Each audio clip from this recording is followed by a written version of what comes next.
जैसन। तोरा आदत हउवे छौरी सनियोनी जैसन।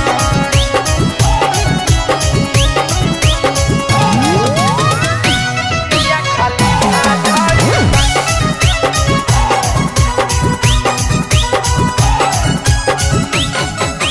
केकरा के छौड़ी गे परोहीन भाई ढीला ढाला होलौ बॉडी होलौ पहिले टाइट एकदम उड़ गेल गे।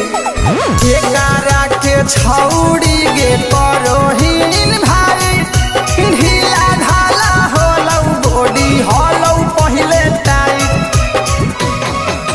प्रेमी सरफराज कहो चल जो जे कसम कि तोरा आदत हउवे छौड़ी मिया खलीफा जैसन। कि तोरा आदत हउवे छौड़ी सनी लियोनी जैसन।